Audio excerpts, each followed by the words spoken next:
Welcome back to our channel, where we delve into the chilling stories of real-life monsters. In today's episode, we're exploring the terrifying life and crimes of Albert Fish, a man known as the real Boogeyman. Brace yourselves as we uncover this infamous serial killer's dark, twisted tale.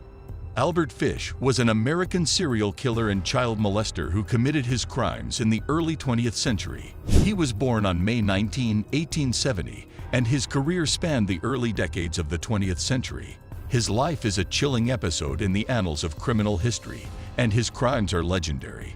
The depths of sadomasochism and depravity that Fish stooped to in his criminal behavior are unfathomable. He specifically targeted young children and carried out torture, cannibalism, and mutilation that sent shockwaves across society. His heinous lusts led him to prey upon his victims.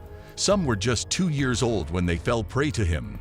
Their lives were cut cruelly short, leaving a wake of sadness and horror.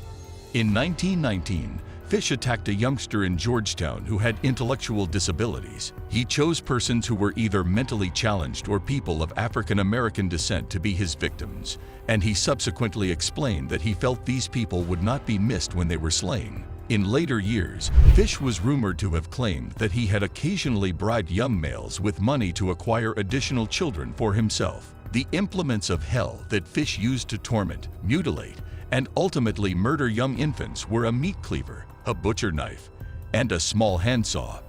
Beatrice Keel, then 8 years old, was discovered by Fish on July 11, 1924, while playing alone on the farm her parents owned on Staten Island, New York. He made a monetary offer to her, hoping she would come and assist him in his search for rhubarb. She was just getting ready to leave the property when her mother yelled at Fish and drove him away. Fish fled but returned later to the Keel's barn, where he attempted to sleep but was discovered by Beatrice's father, who then forced Fish to leave the property.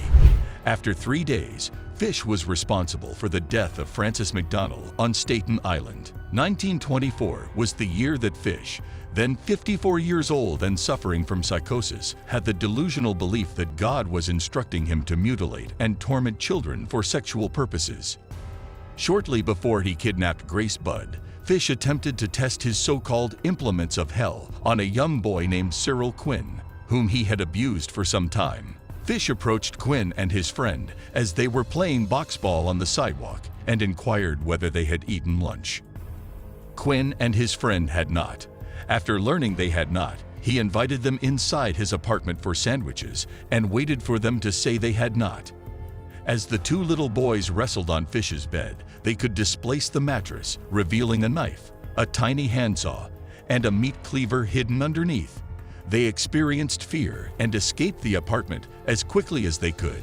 Fish was looking through the Sunday issue of the New York World on May 25, 1928, when he came across a classified item that said, "Young man, 18 years old, desires a place in the country. Mr. Edward Budd, 406 West 15th Street." Fish, who was 58 years old, went to see the Budds in Manhattan on May 28 to hire Edward. Nevertheless, Fish later said that his real intentions were to tie up Edward, mutilate him, and let him bleed to death.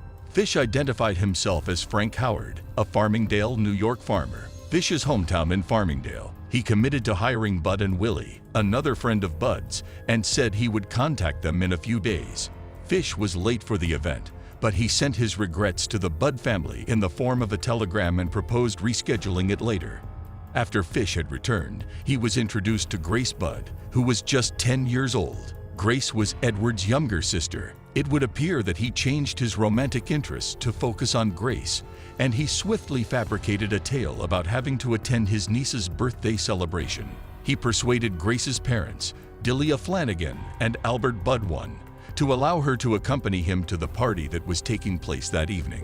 After that, Fish led Grace to an abandoned property in the East Irvington district of Irvington, New York, called Wisteria Cottage. Located at 359 Mountain Road, East Irvington is one of the neighborhoods of Irvington, New York. There, he slashed the girl's throat and devoured her body. On September 5, 1930, the police arrested 66-year-old supervisor Charles Edward Pope as a suspect in Grace's abduction. Pope's divorced wife was the one who accused Pope, so the police took her word for it and arrested Poe. He was detained for 108 days between his arrest and trial on December 22, 1930. The jury reached the verdict that he was not guilty.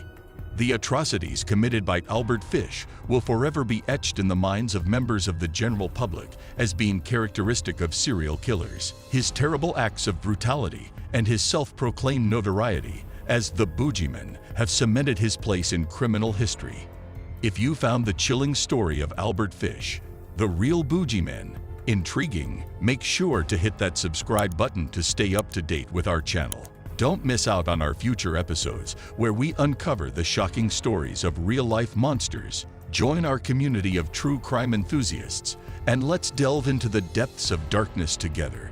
Stay tuned and stay curious.